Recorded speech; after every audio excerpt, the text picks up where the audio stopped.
like wires and curling up at the ends, have I the colossal effrontery to tell you that, under those conditions, you can change your mental attitude by an effort of will? Yes, I mean precisely that. And that is not all. I am going to show you how to do it. It may take a little effort, but the secret is simple. William James, who has never been topped in his knowledge of practical psychology, once made this observation: action seems to follow feeling, but really action and feeling go together, and by regulating the action, which is under the more direct control of the will, we can indirectly regulate the feeling, which is not. In other words, William James tells us that we cannot instantly change our emotions just by making up our minds to, but that we can change our actions. And that when we change our actions, we will automatically change our feelings. Thus, he explains, the sovereign voluntary path to cheerfulness, if your cheerfulness be lost, is to sit up cheerfully and to act and speak as if cheerfulness were already there. Does that simple trick work? It works like plastic surgery. Try it yourself. Put a big, broad, honest-to-God smile on your face, throw back your shoulders, take a good, deep breath, and sing a snatch of song. If you can't sing, whistle. If you can't whistle, hum.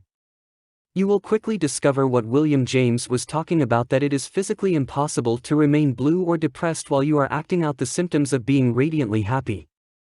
This is one of the little basic truths of nature that can easily work miracles in all our lives. I know a woman in California, I won't mention her name, who could wipe out all of her miseries in 24 hours if only she knew this secret. She's old, and she's a widow. That's sad, I admit, but does she try to act happy? No. If you ask her how she is feeling, she says, "Oh, I'm all right," but the expression on her face and the whine in her voice say, "Oh, God, if you only knew the troubles I've seen." She seems to reproach you for being happy in her presence. Hundreds of women are worse off than she is. Her husband left her enough insurance to last the rest of her life, and she has married children to give her a home. But I've rarely seen her smile. She complains that all 3 of her sons-in-law are stingy and selfish, although she is a guest in their homes for months at a time. And she complains that her daughters never give her presents, although she hoards her own money carefully for my old age. She is a blight on herself and her unfortunate family. But does it have to be so? That is the pity of it. She could change herself from a miserable, bitter, and unhappy old woman into an honored and beloved member of the family if she wanted to change. And all she would have to do to work this transformation would be to start acting cheerful, start acting as though she had a little love to give away instead of squandering it all on her own unhappy and embittered self. I know a man in Indiana, H.J. Englert, of 1335 Nth Street, Tell City, Indiana, who is still alive today because he discovered this secret. 10 years ago Mr. Englert had a case of scarlet fever, and when he recovered, he found he had developed nephritis, a kidney disease. He tried all kinds of doctors, even quacks, he informs me, but nothing could cure him. Then, a short time ago, he got other complications. His blood pressure soared. He went to a doctor, and was told that his blood pressure was hitting the top at 214. He was told that it was fatal, that the condition was progressive, and he had better put his affairs in order at once. I went home, he says, and made sure that my insurance was all paid up, and then I apologized to my Maker for all my mistakes, and settled down to gloomy meditations. I made everyone unhappy. My wife and family were miserable, and I was buried deep in depression myself. However, after a week of wallowing in self-pity, I said to myself, "You're acting like a fool. You may not die for a year yet, so why not try to be happy while you're here?" I threw back my shoulders, put a smile on my face, and attempted to act as though everything were normal. I admit it was an effort at first, but I forced myself to be pleasant and cheerful, and this not only helped my family, but it also helped me. The first thing I knew, I began to feel better almost as well as I pretended to feel. The improvement went on. And today, months after I was supposed to be in my grave, I am not only happy, well, and alive, but my blood pressure is down. I know one thing for certain, the doctor's prediction would certainly have come true if I had gone on thinking, dying the thoughts of defeat. But I gave my body a chance to heal itself, by nothing in the world but a change of mental attitude. Let me ask you a question. If merely acting cheerful and thinking positive thoughts of health and courage can save this man's life, why should you and I tolerate for 1 minute more our minor glooms and depressions?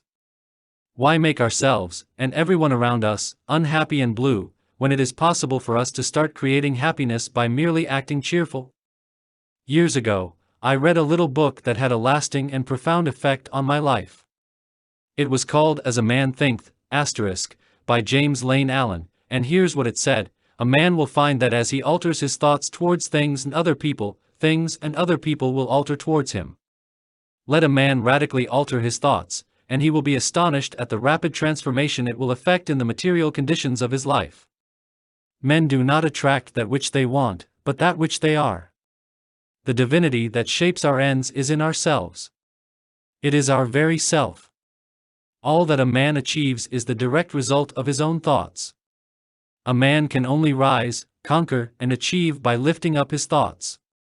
He can only remain weak and abject and miserable by refusing to lift up his thoughts. According to the book of Genesis, the Creator gave man dominion over the whole wide earth. A mighty big present. But I am not interested in any such super-royal prerogatives. All I desire is dominion over myself, dominion over my thoughts, dominion over my fears, dominion over my mind and over my spirit. And the wonderful thing is that I know that I can attain this dominion to an astonishing degree, anytime I want to, by merely controlling my actions, which in turn control my reactions. So let us remember these words of William James: much of what we call evil can often be converted into a bracing and tonic good by a simple change of the sufferer's inner attitude from one of fear to one of fight. Let's fight for our happiness. Let's fight for our happiness by following a daily program of cheerful and constructive thinking. Here is such a program. It is entitled Just for Today. I found this program so inspiring that I gave away hundreds of copies. It was written 36 years ago by the late Sybil F. Partridge. If you and I follow it, we will eliminate most of our worries and increase immeasurably our portion of what the French call la joie de vivre. Just for today 1. Just for today I will be happy. This assumes that what Abraham Lincoln said is true, that most folks are about as happy as they make up their minds to be. Happiness is from within, it is not a matter of externals. 2. Just for today I will try to adjust myself to what is, and not try to adjust everything to my own desires. I will take my family, my business, and my luck as they come and fit myself to them. 3. Just for today I will take care of my body. I will exercise it, care for it, nourish it, not abuse it nor neglect it, so that it will be a perfect machine for my bidding. 4. Just for today I will try to strengthen my mind. I will learn something useful. I will not be a mental loafer. I will read something that requires effort, thought and concentration. 5. Just for today I will exercise my soul in 3 ways. I will do somebody a good turn and not get found out. I will do at least 2 things I don't want to do, as William James suggests, just for exercise. 6. Just for today I will be agreeable. I will look as well as I can, dress as becomingly as possible, talk low, act courteously, be liberal with praise, criticize not at all, nor find fault with anything and not try to regulate nor improve anyone. 7. Just for today I will try to live through this day only, not to tackle my whole life problem at once. I can do things for 12 hours that would appall me if I had to keep them up for a lifetime. 8. Just for today I will have a program. I will write down what I expect to do every hour. I may not follow it exactly, but I will have it. It will eliminate 2 pests, hurry and indecision. 9. Just for today I will have a quiet half hour all by myself and relax. In this half hour sometimes I will think of God, so as to get a little more perspective into my life. 10. Just for today I will be unafraid, especially I will not be afraid to be happy, to enjoy what is beautiful, to love, and to believe that those I love, love me. If we want to develop a mental attitude that will bring us peace and happiness, here is Rule 1, think and act cheerfully, and you will feel cheerful.